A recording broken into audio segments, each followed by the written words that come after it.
네, 여러분, 이어서 우리 문제 3번 보도록 하겠습니다. 교재는 15페이지 펴시고요. 문제 3번. 문제 3번은 사례 1과 사례 2로 이루어져 있습니다. 사례 1번은 재고자산 중에서 소매제고법을 물어보고 있고, 사례 2번은 우리 수익인식 파트 중에서 건설계약을 물어보고 있습니다. 자, 15페이지랑 우리 여기 문제를 일단 전체적으로 보시죠. 사례 1번 이렇게 소매제고법 풀 수 있는지 물어보는 문제이고요.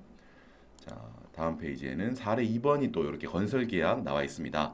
자, 재무상태표 잔액을 물어보는 이런 문제가 되어 있습니다.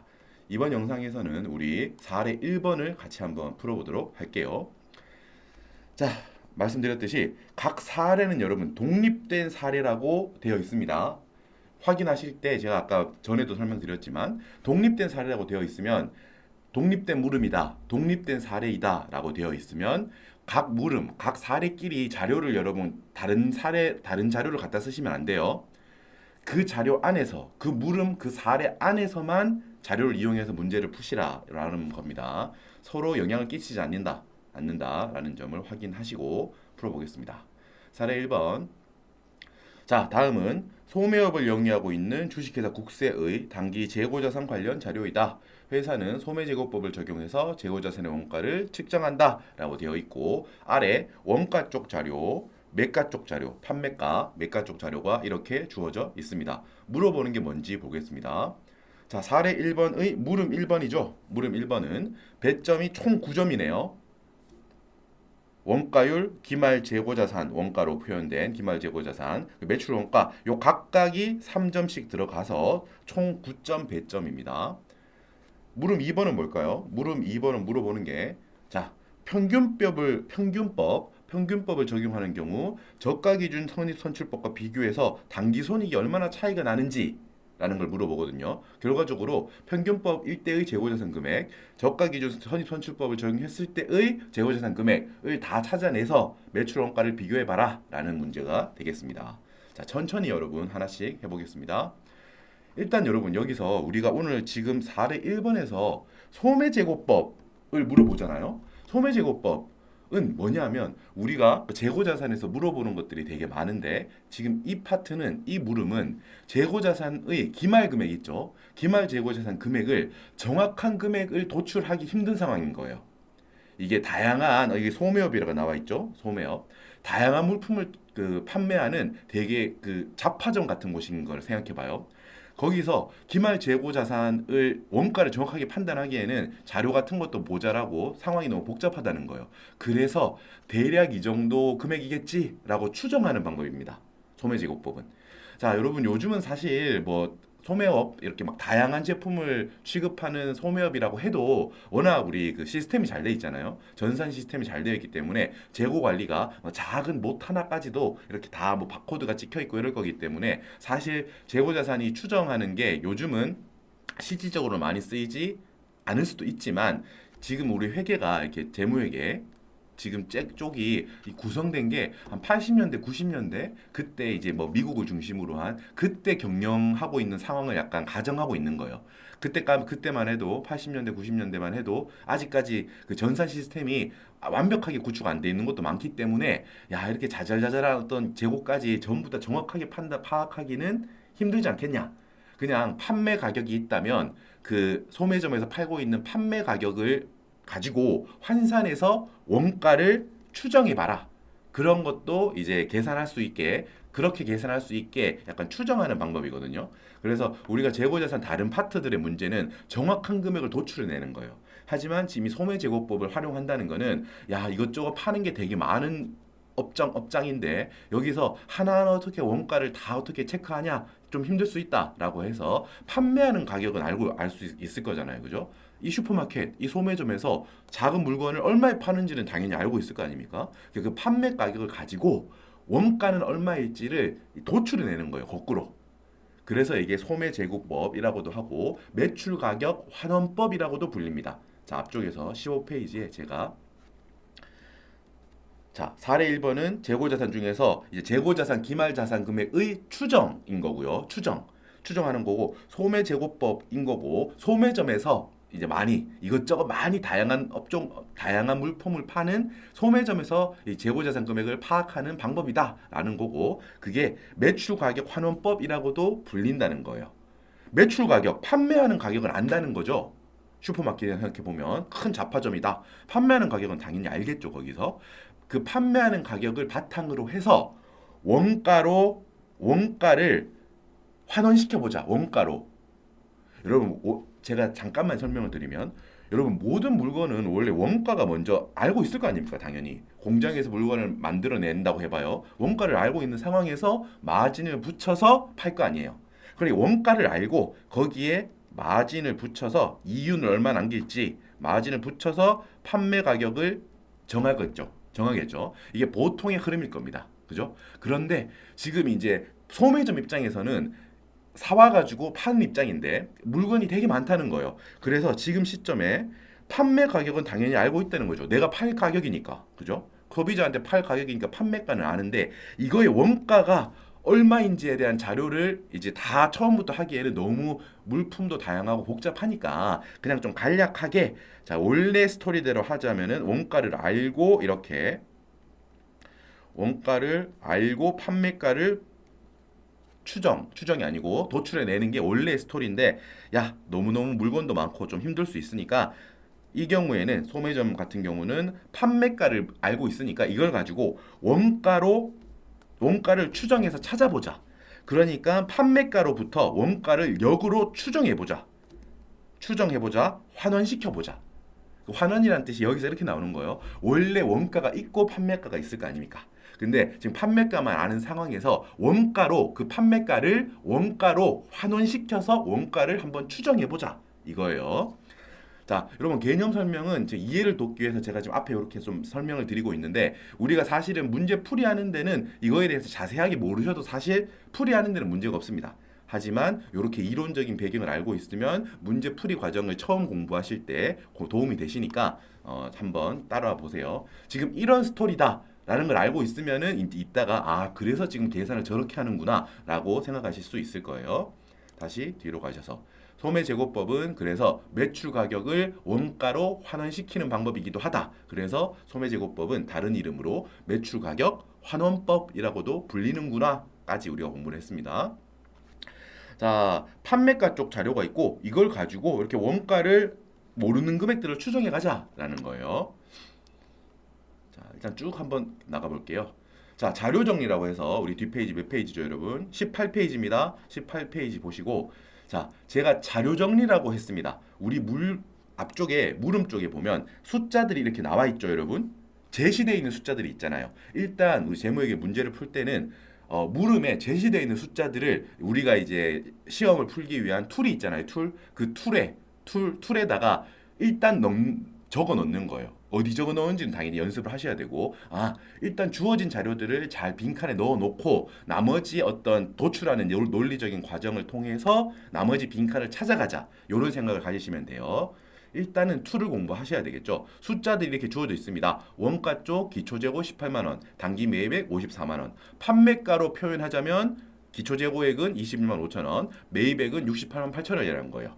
같은 재고더라도 원가는 18만 원이고 그거를 판매하는 가격으로 바꿔서 말하자면 21만 5천 원이다라는 거예요. 아시겠죠? 이런 자료들을 다 갖다 써보겠습니다.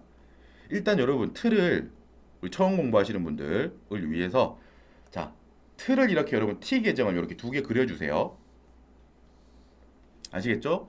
문제 푸실 때도 실수를 좀 적게 하시려면은 문제 풀이야 실제 시험장에서 이렇게 하는 게 가장 실수가 적습니다. 뭐 위에 재고자산, 원가 이렇게 다 적으실 필요는 없어요. 당연히 시험장에서는. 하지만 이 시험 문제 풀이 틀에서 어떤 칸에 쓰이는지를 확실히 구별하면서 실수하지 않게 하기 위해서 일단 T 계정 같은 건 이렇게 딱딱 그려주세요. 두 개를 그리십니다. 왼쪽에는 여러분 재고자산인데 원가로 표현된 재고자산이란 뜻이에요. 오른쪽은 매가라고 하는데 판매가 말하는 겁니다. 판매 가격을 줄여서 매가라고 하는 겁니다. 판매 가격으로 표현된 재고자산 T 계정인 거예요.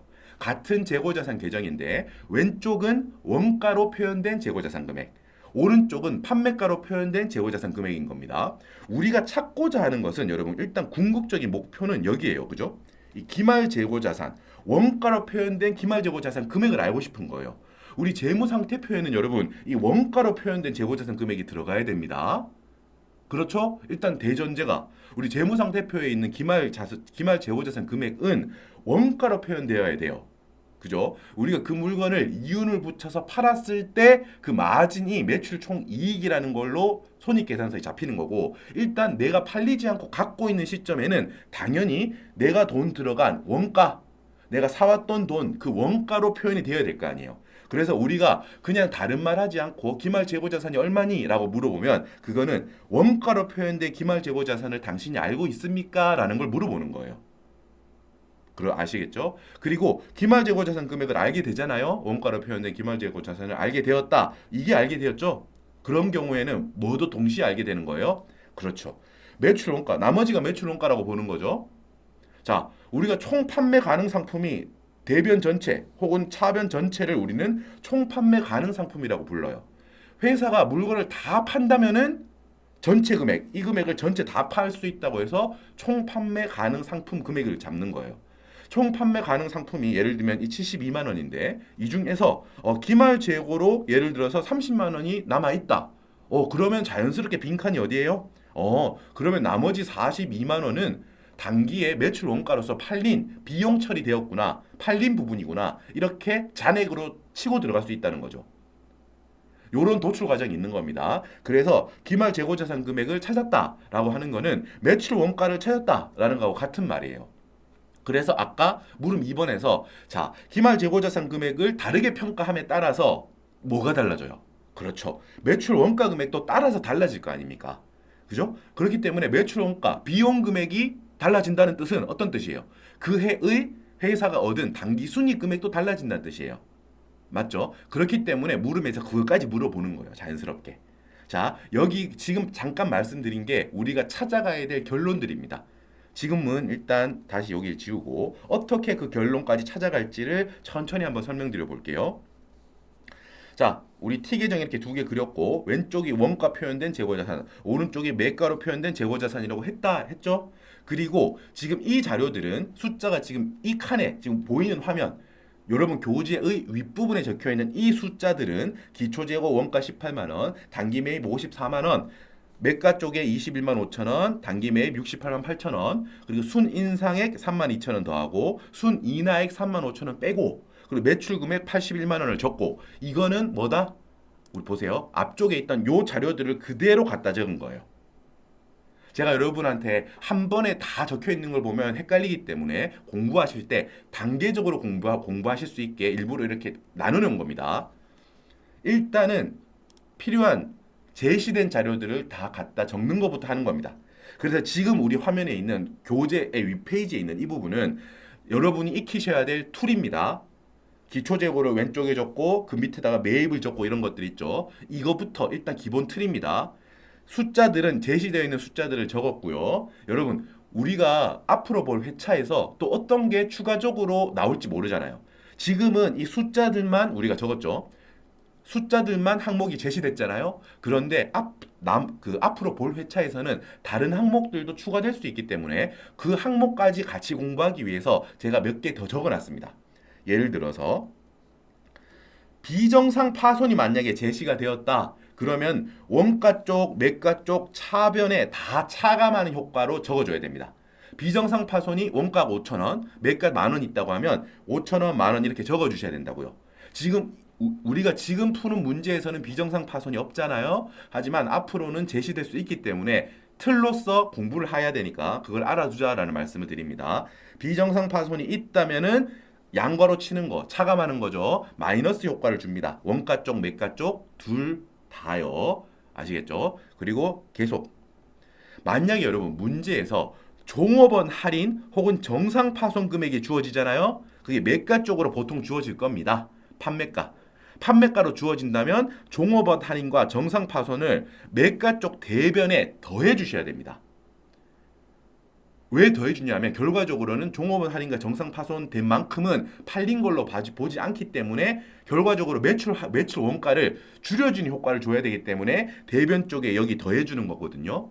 근데 이론적인 설명은 제가 방금 짧게 말씀드렸지만 결과적으로 종업원 할인으로 종업원한테 넘긴 종업원한테 할인해서 판 거거든요. 종업원한테 할인해서 판 것과 정상 파손 같은 경우는 기말 재고 자산을 적게 만들어줘야 되기 때문에 죄송합니다. 잠깐 잘못 말했어요. 매출 원가가 아니고 기말 재고 자산을 작게 만들어줘야 되기 때문에 요 매출 쪽에 더해주는 거예요. 마치 팔린 것처럼 처리되는 거죠. 아시겠죠? 이게 조금 더 들어가면 헷갈리는데 결론은 우리가 암기를 해야 됩니다.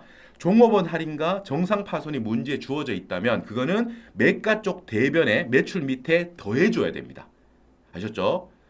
그리고 혹시라도 그럴 확률이 아닙니다. 없다고는 할 수 없어요. 만약에 종업원 할인이 매가로도 주어지고 매가로 10,000원, 종업원 할인이 원가로 7,000원이다 라고 했을 때 원가 쪽에는 더해지면 안 돼요. 아시겠죠? 여기까지 가면 약간 이제 뭐랄까 페이크 같은 게 들어가는 거예요. 속임수 자료로서 들어가는 거기 때문에 만약에 종업원 할인과 정상 파손이 매가로 주어질 거거든요. 매가로 주어지면 그냥 요 매가 쪽 매출 밑에 더하시면 돼요. 그리고 기말 재고 자산이 줄어든 효과가 생기겠죠. 그만큼. 근데 만약에 종업원 할인과 정상 파손이 원가 쪽 금액이 나왔다고 하더라도 여기 더하시면 안 돼요. 아시겠죠? 여기까지는 안 나올 확률이 사실 높긴 한데 혹시라도 알아둡시다. 아셨죠? 지금 나머지 자료들은 이렇게 받고 혹시나 비정상 파손과 종업원 할인 같은 자료가 다음 회차 혹은 그 다음 회차에서 나온다면 우리가 대응할 수 있어야 되니까 공부하는 입장에서 잘 알아둡시다. 그리고 이 문제에서 나왔죠. 순인상, 순인하 금액이 있다는 거예요. 문제에서. 자, 인상액이 37,000원이고 인상하려 했다가 취소한 게 5,000원이다. 그러면 순인상액은 32,000원이 되겠죠? 오케이. 인하액도 42,000원만큼 인하했다가 7,000원만큼은 인하 안 하려고 취소했대요. 인하를 취소했대요. 그럼 순수하게 인하된 금액은 얼마예요? 순인하는 35,000원이 되겠죠? 오케이. 요렇게 찾는 겁니다. 순인상액은 32,000원만큼을 매가 쪽 차변에 더해주고 순인하액은 매가 쪽 차변에서 빼주면 됩니다.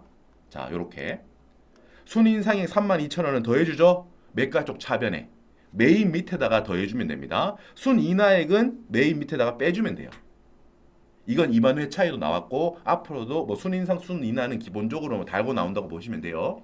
매가 쪽 자료가 나올 겁니다. 이것도 매가 쪽에서 조정이 되는 거예요. 매가에서 순인상되고 순인하 되기 때문에 이건 매가 쪽 자료만 나오는 게 보통입니다. 사실 아까 말씀드렸던 종업원 할인과 정상 파손도 보통 매가 쪽 자료만 나오는 경우가 훨씬 많습니다. 하지만 가끔 속임수 자료로서 페이크 자료로서 원가 쪽 자료가 나오기도 해요. 종업원 할인과 정상 파손은. 그래도 더하지 않아야 된다. 매가 쪽은. 원가 쪽은. 되셨죠? 자, 우린 이렇게 해서 문제를 풀이할 준비가 되었습니다. 자, 일단 자료를 채워 넣는 것까지 이제 우리 한 거예요. 자, 이제부터가 사실 풀입니다. 자료 채워 넣는 것까지 지금 말씀드린 거고요. 기본 틀, 시험 문제 풀이 틀이랑 자료 채워 넣는 것까지 했고 이제 논리를 보겠습니다. 논리. 우리가 여러분 찾아야 될 게 아까 전에 말씀드렸듯이 여기죠. 일단 기말 재고 자산 금액을 찾는 거잖아요. 이게 우리의 목표죠. 자, 우리가 매가 쪽 판매 가격을 가지고 원가로서 환원한다고 했잖아요. 다시 한번 판매 가격으로 표현된 기말 재고 자산 금액을 찾아요. 이게 1번 첫 번째 해야 될 일입니다. 판매 가격으로 표현된 기말 재고 자산 금액이 얼마인지 찾습니다. 이거를 뭐로 환원시켜 준다고요? 원가로 환원시켜 주는 거예요. 자, 원가로 환원시켜 준다. 이게 2번이죠, 2번. 그렇게 하고 나면 자연스럽게 나머지 금액은 매출 원가, 그 해의 매출 원가가 될 것이다. 이렇거든요. 자, 그래서 주어진 자료를 가지고 일단 1번 기말 재고 자산을 금액을 우리가 찾을 수 있게 될 겁니다. 주어져요. 기본적으로 매출 가격으로 표현된 기말 재고 자산 금액을 찾을 수 있습니다. 얼마죠? 주어진 자료들 기초재고자산, 매가로 표현된 기초재고자산, 당기에 사들인 매입가격, 그리고 순인상액 더하고 순인하액을 빼면 다 더한 게 얼마입니까? 90만 원이죠. 이게 총 판매 가능 상품이라고 했죠. 회사가 장사가 너무 잘 돼서 재고자산이 날개 돋친 듯이 팔려나가요. 그럼 얼마까지 팔 수 있다는 뜻입니까? 최대 맥시멈으로 90만 원까지 팔 수 있다 이 말이죠. 없는 걸 팔 수는 없을 거 아닙니까? 그죠? 90만 원에 판다. 오케이. 차변의 모든 합계가 90만 원입니다. 그리고 또 뭐다? 차변과 대변의 합계는 같다는 걸 알 수 있죠. 대차 평균의 원리죠, 이게. 대변도 총 합이 90만 원이어야 된다는 거예요. 우리 문제에서 매출 금액이 얼마라고요? 매가로 표현된 요 대변 위의 금액은 매출 금액을 표현하겠죠. 단기에 팔린 금액 얼마예요? 81만 원에 팔았다는 거예요. 수익이 81만 원이라는 거예요. 그러면 우리가 전부 다 팔았다면 90만 원어치 팔았을 건데 실제 팔린 거는 81만 원이다. 그러면 뭐예요? 남아있는 게 얼마나 뜻입니까? 판매 가격으로 표현된 기말 재고 자산 금액이 얼마나 뜻이죠? 그렇죠. 9만 원이란 뜻이죠. 그죠? 여기까지는 찾을 수 있다고요. 주어진 자료를 가지고 잘 정리하면 기말 재고 자산, 판매 가격으로 표현된 기말 재고 자산은 9만 원이구나 라는 걸 찾으셨어요. 찾으셨고, 자 이제는 우리가 이걸 알아야 돼요. 이 기말 재고 자산 9만 원을 원가로 이제 돌려놓을 거 아닙니까? 매출 가격인 9만 원을 원가로 환원시켜 놓을 거 아니에요. 매출 가격을 환원시킵니다. 매출 가격으로 표현된 기말 재고 자산 금액을 원가로 표현해서 환원시킬 겁니다. 오케이. 소매제고법, 매출가격 환원법인데 이때 여러분, 자 우리가 예를 들면 우리가 삼성전자에서 갤럭시 전화를 만들었어요. 폰을. 원가가 100만 원이래요. 오케이. 100만 원이다. 근데 이게 판매 가격으로는 150만 원에 팔고 있다고 가정해 볼게요. 그죠? 판매 가격이 150만 원이고 원가로는 100만 원이다라는 거예요. 요거를 우리가 150만 원은 알고 있다는 거죠. 원래는 이렇다는 거지. 100만 원에 우리가 갤럭시 폰을 만드는 원가가 100만 원 들었어요. 거기에 마진을 이윤을 50만 원 푸실 거예요. 그래서 우리는 150만 원에 팔 거예요. 이게 정상적인 스토리잖아요. 보통의 기업이 갖고 있는 스토리잖아요. 근데 우리는 좀 특이하다는 거죠. 판매 가격은 아는데 원가를 모르는 상황인 거예요. 자, 그렇다면 이 150만 원을 100만 원으로 만들어 주려면 어떻게 해야 돼요? 곱하기 150분의 100. 즉 매출 가격에서 원가가 차지하는 요 비율 있죠. 그죠? 150분의 100이잖아요. 이거를 알게 되면 150만 원 곱하기 150분의 100 하면은 100만 원을 거꾸로 찾아갈 수 있을 거 아니에요. 매출 가격 안에 원가가 얼마나 포함되어 있는지 알면, 즉 매출 가격 대비 원가율이 몇 %인지를 알면 기말 재고 자산 판매 가격 곱하기 원가율을 하면 요 기말 재고 자산 원가가 나오겠죠. 오케이. 그러면 이제 또 문제가 이 퍼센트지를 어떻게 찾냐라는 거예요. 그죠? 그걸 처음부터 알면은 고민이 없겠죠. 이제는 어떻게 아는지, 요걸 어떻게 퍼센트지를 도출할지, 그게 이 문제풀이의 또 하나의 핵심입니다. 자, 지우시고 계속해서 설명을 드려보겠습니다. 자, 문제 주어진 자료를 보세요, 여러분. 문제 주어진 자료를 보면은 우리가 지금 오른쪽 있죠? 이 기말 재고 자산 매출 가격으로 표현된 기말 재고 자산, 원가로 표현된 기말 재고 자산. 이게 대변 쪽이잖아. 대변. 둘 다 대변. 대변을 지금 몇 %일지 모르잖아요. 그런데 여기서 우리가 왼편을 보세요. 그러니까 차변. 매가로 표현된 차변, 원가로 표현된 차변. 빨간색 지금 제가 동그라미 쳤잖아요. 여기는 숫자를 보세요. 여기는 여러분 숫자를 다 알고 있어요. 둘 다. 원가로 표현된 차변의 합계 얼마예요? 72만 원. 기초 재고가 18만 원이고 단기 사들인 매입 금액이 54만 원이에요. 합쳐서 72만 원. 맞죠? 그리고 재고 자산, 매가로 표현된 재고 자산의 차변, 기초 재고가 21만 5천 원이고 매입, 순인상, 순인하 금액을 다 알아요. 그래 다 합천이 얼마예요? 합쳤더니 90만 원이라는 거죠. 그러니까 우리는 이제 비례, 대칭하는 걸로 생각해서 추론할 수 있다는 거예요. 어떻게? 지금 원가와 매가의 비율이 차변 기준으로 차변이 72만 원일 때 대변이 90만 원이구나. 요거 퍼센트지가 있네요. 그죠? 72만 원 나누기 90만 원 하면 이게 판매 가격 90만 원 중에서 72만 원만큼이 원가라는 뜻이잖아요. 이 퍼센트지를 찾았죠, 이제. 원가율이라고 합니다. 판매 가격 대비 원가율을 이제 찾아낸 거예요. 그죠? 그래서 이 차변끼리의 비율이, 잘 들으세요. 이 차변끼리의 비율이 대변에도 마찬가지겠지라고 추정하자는 거예요. 즉 차변이 90만 원 중에 72만 원이 원가였으니까 대변 매가 9만 원 중에서도 이만큼, 이 72만 원 분의 90만 원, 이 비율만큼이 원가를 차지하겠지. 기말 재고 자산의. 그래서 우리가 문제 풀 때 어떻게 하는 거예요? 중요한 거는 이렇게 비율이 차변 비율이 대변 비율에도 차변 간의 비율이 대변 간의 비율에도 똑같이 유지될 거라는 가정을 지금 하는 겁니다. 그래서 어떻게 한다? 결론적으로 판매 가격 일단 잠깐 지울게요.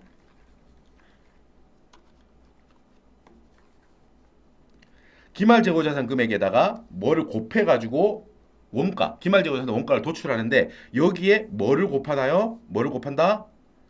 원가 차변 쪽, 외가 차변 쪽 비율을 가지고 온다는 거예요. 이 비율을 가지고 와서 적용하겠다. 여러분 이해되시죠? 제가 지금 설명이 조금 길어졌는데 여기만 그렇구나 저런 논리로 하겠다는 거구나 라는 것만 알면 계산 자체는 어렵지 않습니다. 다만 실수를 좀 할 수 있기 때문에 실수하지 않기 위해서 이렇게 자료를 잘 정리하시는 게 중요해요. 일단 이게 기본적인 로직입니다. 됐죠? 자, 밑에 제가 위에서 설명드렸던 거, 자, 생각하는 순서입니다. 풀이 순서. 일단 기말재고자산 매가로 표현된 기말재고자산을 찾는다. 1번. 여기에서 원가율을 곱해서 원가로 표현된 기말재고자산을 찾는다. 나머지 잔액을 매출 원가로서 당연히 자연스럽게 도출해낸다. 이런 과정입니다. 자, 다음 페이지. 자, 그리고 여러분 우리가 한 가지 개념을 조금 더 알아야 돼요. 여기까지 아셨으면 기본적인 틀을 아시는 거고 조금 디테일한 부분이 뭐가 있냐면 우리가 지금 원가율을 찾는다고 했잖아요. 그렇죠? 원가 쪽 차변, 매가 쪽 차변을 이용해서 이런 식으로 비율을 찾아낸다고요. 그래서 원가율이 뭐 80%구나. 77%구나 이런 식으로 도출해내는데 조금의 차이가 있습니다. 기본적인 논리는 똑같아요. 차변끼리를 비교해서 원가율을 도출해내는 거예요. 근데 우리가 이제 한 가지 알아야 될 개념이 이겁니다. 평균법을 적용하는 경우가 있을 수 있고 선입선출법을 이용하는 경우가 있을 수 있습니다. 그래서 이 둘의 차이점이 뭐냐 하면 자, 일단 평균법은 우리가 원가율을 도출해내는 거잖아요. 그죠? 지금 요 왼쪽 차변금액끼리 퍼센트지를 도출해내는 건데 평균법은 자, 이 기말재고자산의 금액이 도출해낼 때 이 차변 전체를 쓰는 거예요. 이건 가정이 뭐냐면 평균법은 우리가 물건을 사서 팔 때 이게 기초재고부터 팔렸다, 뭐 기말재고부터 팔렸다 부터 그런 게 아니고 그냥 평균적으로 기초분과 단기 매입분이 평균적으로 팔렸다라고 보는 거거든요. 다시 한번 평균법은 내가 원래 갖고 있던 기초재고분 그리고 단기에 매입한 부분 중에서 뭐부터 팔렸다? 평균적으로 팔렸다. 뭐부터 팔린 게 아니고 둘 다 기초 매입분과 단기 매입분을 합쳐서 평균적으로 팔렸다라고 보기 때문에 기말재고자산의 금액도 기초재고분과 단기 매입분이 평균적으로 남아있다라고 봐야 되는 거예요.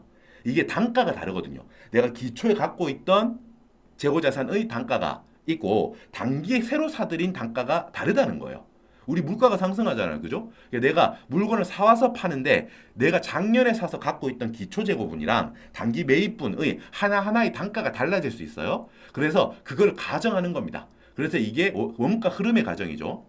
평균법은 결론적으로 이 기초 매입분과 단기 매입분이 팔릴 때 평균적으로 팔린다. 뭐부터 팔리는지 따지지 않겠다. 그냥 둘 다 평균적으로 팔리는 걸 보겠다라고 하는 거니까 결론적으로 기말재고 자산도 기초 매입분과 단기 매입분이 섞여 들어가 있는 거예요.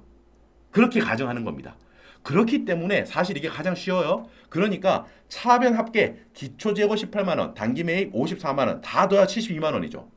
매가 쪽도 기초 재고 21만 5천 원에다가 단기 매입, 순이인산, 순이인하 다 반영한 게 얼마예요? 90만 원이죠. 그래서 평균법으로 적용할 때는 이 원가율을 도출할 때 차변 합계 전체로 가지고 도출해내면 됩니다. 72만 원 나누기 90만 원 하면 된다고요. 평균법을 할 때는 이걸 적용하면 이 기말 재고 자산도 자, 우리가 판매가 9만 원 중에서 얼마가 원가인지 잡을 때 이 원가 안에는 기초 재고와 단기 매입분이 둘 다 남아 있다라는 가정인 겁니다. 가정을 봤을 때 결론은 뭐다? 이 전체 금액을 이용하면 된다는 거예요. 기초재고분과 단기 매입분까지 다 분자 분모에 반영하는 방법이에요. 오케이? 이게 뭐다? 평균법이다라는 거예요. 자, 따라와 보세요. 숫자는 이따가 다시 같이 볼 겁니다. 지금은 이론이 중요하니까요. 요 파란색은 뭐냐면 지금 선입선출법. 여러분 선입선출법은 우리가 물건이 이렇게 팔렸을 때 물건 지금 매출이 81만 원이 있잖아요. 팔렸잖아. 이때 선입선출 우리가 먼저 사서 갖고 있던 거를 먼저 판다는 거예요. 이게 조금 더 현실적인 가정이라고 볼 수도 있겠죠. 우리가 여러분 편의점 같은데 뭘 사러 가면 이 판매하시는 분들이 자연스럽게 옛날에 들어왔던 재고, 먼저 들어왔던 재고가 먼저 팔리길 원하죠. 그래서 뭐 유통기한 있는 제품들 보면 새로 들어온 물건을 뒤쪽에 배치하잖아요. 앞쪽에 옛날 거를 앞쪽에 내잖아요. 그래서 우유 같은 거를 뭐 어제 우유가 앞에 있고 새로 들어온 우유는 뒤에 있고 막 이런 경우가 많잖아요. 그게 왜 그런 걸 원하는 거예요? 먼저 들어왔던 친구가 먼저 팔리기를 파는 사람도 원하기도 하고 먼저 들어온 게 먼저 팔리는 게 좀 더 현실적인 가정이기 때문에 그런 경우가 많겠죠. 이게 바로 선입선출입니다. first in, first out. 먼저 우리 가게에 들어왔던 매입했던 친구를 먼저 팔린다라고 가정하는 거예요. 그래서 이걸 FIFO, 뭐 파이포라고 줄이기도 하고 선입선출법이죠. 그래서 이 81만 원에는 기초 재고가 먼저 팔리고 나머지 한 얼마죠? 한 59만 5천 원은 단기 매입분에서 팔린다. 다시 한번 기초 재고가 먼저 팔리고 단기 매입분이 그 뒤에 팔리는 걸로 가정하는 거예요. 가정. 됐죠? 그렇기 때문에 이렇게 되면 여러분 이해하셨죠? 지금 선입선출법은 우리가 잘 이해하셨고 이렇게 되면 기말 재고 자산 이 9만 원 있죠? 이거는 뭘로 구성될까요? 특별하게 단기 매출이 너무 적거나 이러지 않은 이상은 보통의 경우는 그렇죠 여러분 잘하셨습니다. 단기 매입분에서 기말 재고 자산이 생기겠죠. 왜? 기초 재고는 먼저 팔린 걸로 보잖아요. 단기에 매출이 일어날 때 기초 재고분은 먼저 팔린 걸로 보기 때문에 기말에 남아있는 친구들은 기초 재고분은 다 팔리고 없어요. 단기에 새로 사온 친구들이 기말 재고로 남아있겠지라는 가정인 거라고요. 선입선출법은. 맞죠? 동의하시죠? 선입선출법은 먼저 들어온 친구가 먼저 팔린 걸로 보기 때문에 기말에 남아있는 친구들은 기초에 남아있던 친구들은 다 팔리고 없고 새로 올해 매입한 친구들이 남아있겠지라는 가정이 전제가 되어 있는 겁니다. 이렇게 따라오셨죠? 오케이. 그렇다면은 우리가 원가율을 잡을 때요. 원가율을 잡을 때 지금 원가율이란 건 뭐죠? 이 기말재고자산 매가에다가 곱해서 원가를 잡아내겠다는 거죠. 근데 이 기말재고자산은 뭐라고? 선입선출법의 가정하에서는 단기 매입분으로만 이루어져 있겠죠. 그러니까 합리적으로 계산을 하려면 이 기초재고자산이 금액 있죠. 기초재고자산의 금액은 이 원가율에 영향을 끼치지 않아야 합리적이겠죠. 동의하세요? 오케이. 그래서 단기에 매입한 이 비율끼리만 단기에 매입한 비율끼리만 원가율을 잡자는 거예요. 언제는 선입선출법을 가정했을 때의 원가율은요. 맞죠? 단기 매입분끼리만 원가율을 잡자는 거예요. 됐죠? 이걸 이제 숫자로 보겠습니다. 자, 일단 여기 평균 원가율, 평균법을 적용했을 때의 원가율이잖아요. 이거 평균 원가율을 합니다. 자, 우리 차변, 원가 쪽 차변과 매가 쪽 차변. 우리 아까 원가 쪽 차변 얼마였어요? 볼까요? 다 합친 거. 일단 지우고 헷갈리니까.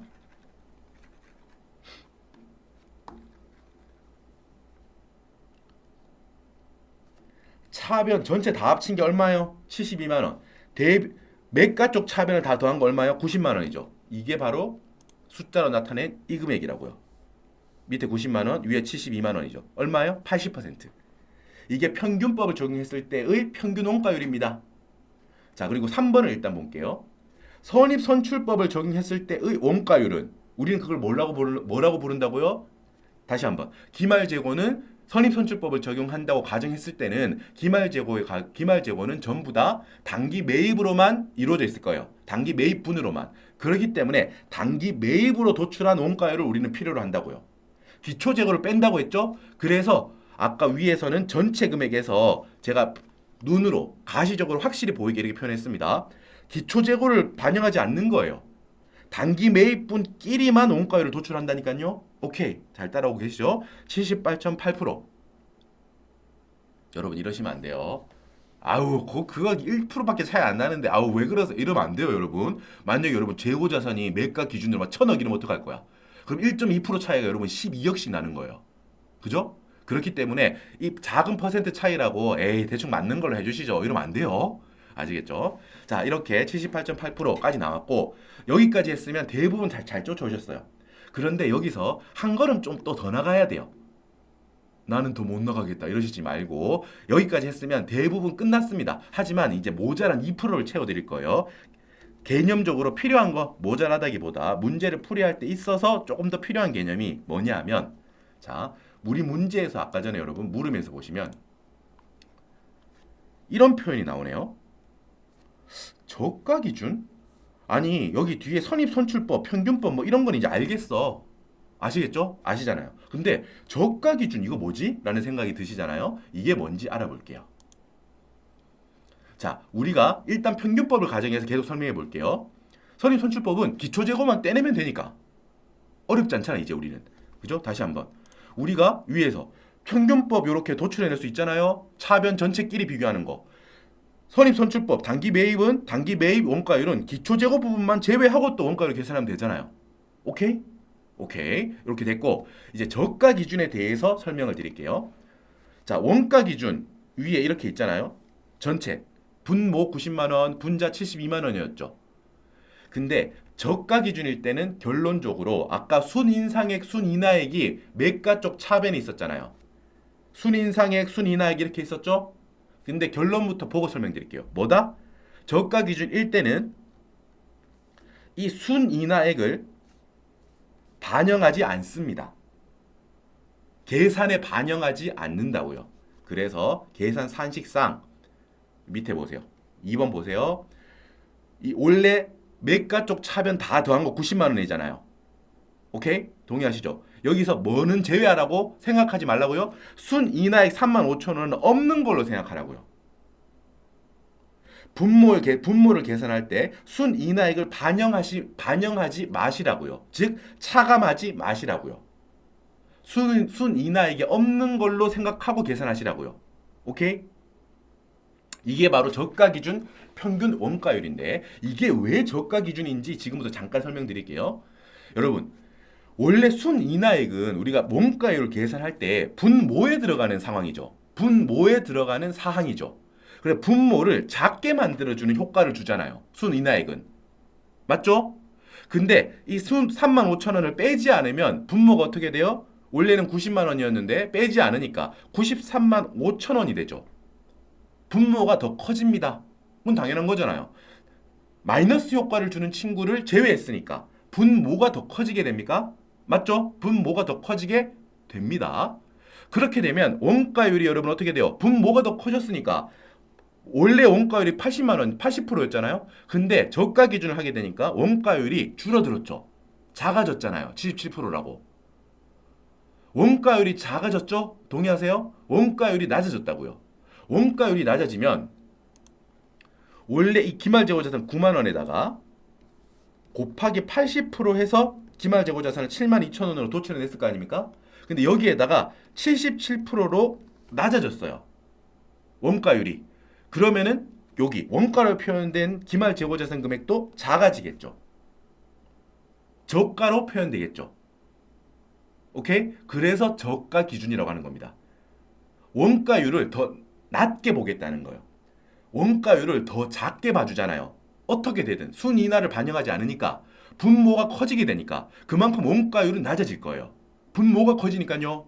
그러니까 결과적으로 요 기말재고자산 원가에 미치는 효과가 작게 금액을 더 7만 2천 원보다 원래 80%일 때보다 더 작아지게 만들죠. 기말재고자산 금액을 더 저가로 만들어주죠. 그래서 저가 기준이라고 하는 거예요.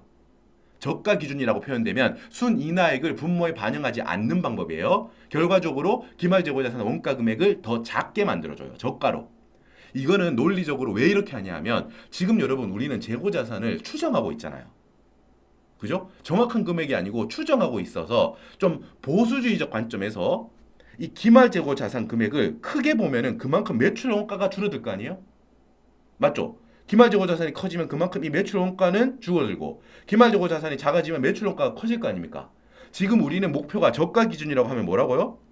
저가 기준이라고 하면 이 기말재고자산 금액이 지우는 게 아니고 자 죄송합니다. 기말재고자산 금액이 작아진다고 했죠. 저가 기준이니까. 그만큼 매출 원가는 커지게 될 거 아닙니까? 매출 원가가 커지면 그 해의 당기 순이익은 어떻게? 더 작게 보고 되겠죠. 매출 원가라는 비용이 커지는 결과가 나오니까.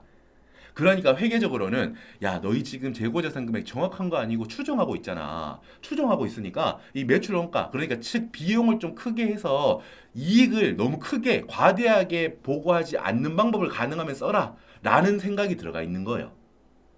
여러분 여기까지는 다 모르셔도 됩니다. 만 알아두시면 좀 생각을 도출하는 데 논리적으로 도움이 되시겠죠. 그래서 일단 한 번은 설명을 제가 길게 드리는 거예요. 결론은 뭐다? 우리가 문제 풀이할 때 알아야 되는 개념은 그리고 외워야 되는 거는 저가 기준이라고 표현되면 목표로 하는 게 기말재고자산 원가 금액을 낮추고 싶은 거예요. 저가로 표현하고 싶은 거야. 그렇게 하려면 원가율이 작아져야 될 거고 원가율을 작아지게 만들려면 원가율을 구성하는 분모를 크게 만들어주면 되거든요. 그때 분모에 들어가는 순이나액을 반영하지 않으면 분모가 커지게 되어서 자연스럽게 원가율이 작아질 거다라는 거예요.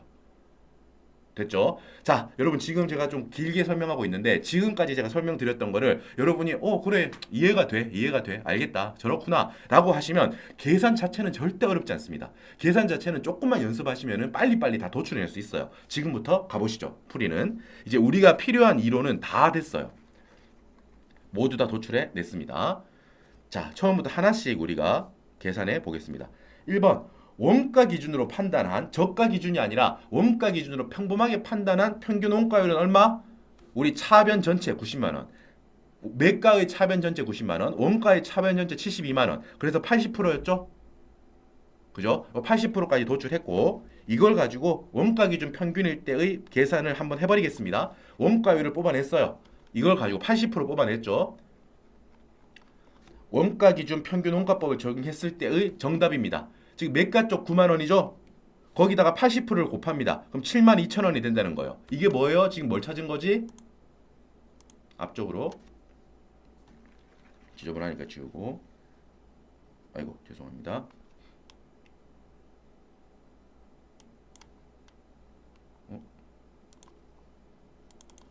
잠깐만요. 다시 커져라. 커졌습니다. 자, 지금 찾은 게 뭐다? 기말 재고자산 9만 원에서 곱하기 80%를 해서 기말 재고자산 원가로 표현된 게 7만 2천 원이다. 7만 2천 원이고 이 매출 원가는 얼마다? 전체 72만 원에서 7만 2천 원을 뺀 얼마다? 64만 8천 원이다. 64만 8천 원이다. 처음이니까 이렇게. 이제 우리가 여기까지 풀면 다 푸신 거예요. 지금 어떤 원가율을 적용하는 거에 따라서 숫자들이 조금씩 달라지겠죠? 그걸 지금 물어보는 거거든요. 이 소매제곱법은 여기까지 하면 모든 문제를 다 풀 수 있는 겁니다. 어떤 물음을 물어보더라도 이런 로직이구나 다 찾은 거예요. 이제부터 계속 풀어보겠습니다. 자, 매출 원가까지 찾았죠? 그럼 우리는 또 뭘 알 수 있냐 하면 매출액 알고 있습니까? 알고 있죠? 얼마라고 했습니까? 매출액이 81만 원이라고 했잖아요. 그죠? 매출액이 81만 원이라고 했죠?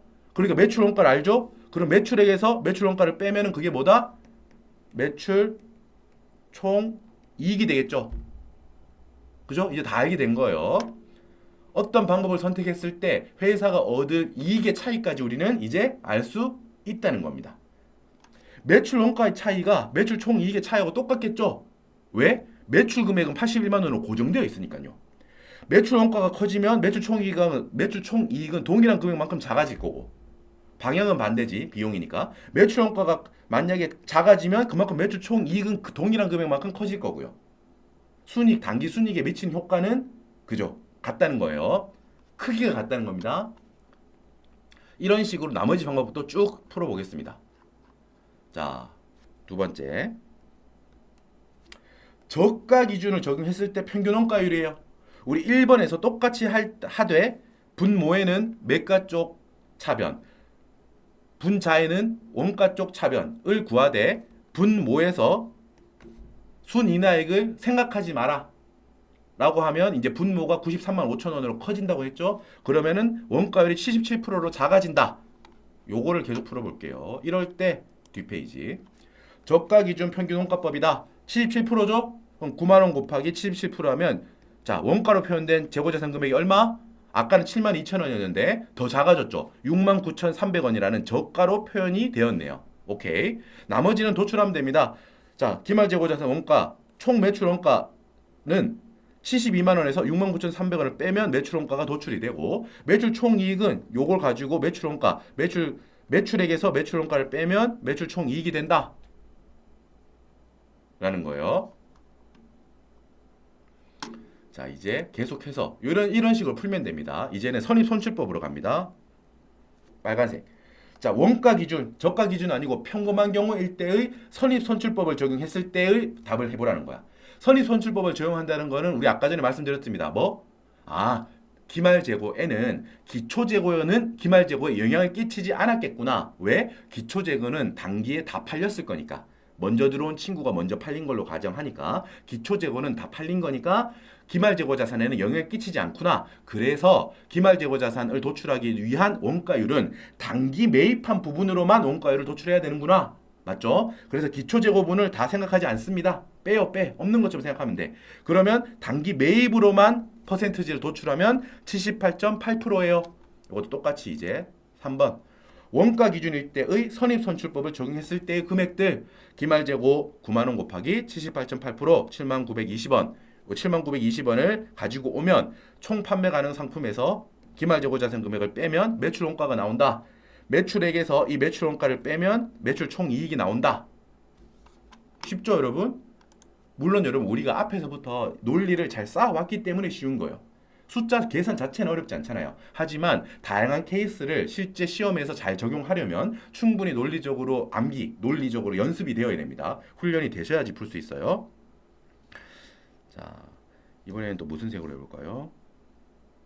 보라색. 자, 선입선출법을 적용했는데 저가 기준까지 적용하네요.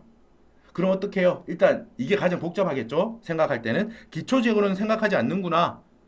단기 매입이니까 기초재고는 고려하지 않는구나. 그리고 저가 기준이니까 단기 매입분을 계산할 때 순이나는 반영하지 않는구나. 생각할 게 많죠? 요렇게 단기 매입분 중에서 순이나액을 반영하지 않은, 즉 차감하지 않은 분모를 적용한 퍼센트지다. 75%인 거예요. 그러면 마지막 저가 기준 선입선출법을 적용했을 때의 숫자들이 나오죠. 기말재고 금액이 나오고요. 자, 요걸 가지고 매출 원가도 도출해내고 매출 원가가 도출되었으니까 매출 총이익도 도출해낼 수 있습니다. 정답을 볼게요. 주식회사 국세가 저가 기준 선입선출법을 적용하는 경우 지금 이게 바로 뭐예요? 방금 보고 온 4번이죠. 이 케이스를 말하는 거잖아요. 이거 저가 기준 선입선출법을 적용하는 경우를 말합니다. 저가 기준 선입선출법을 적용하는 경우를 말합니다. 얼마입니까? 원가율 몇 프로? 75%. 기말 재고 자산 금액 얼마? 67,500원. 그리고 매출 원가는 얼마? 652,500원.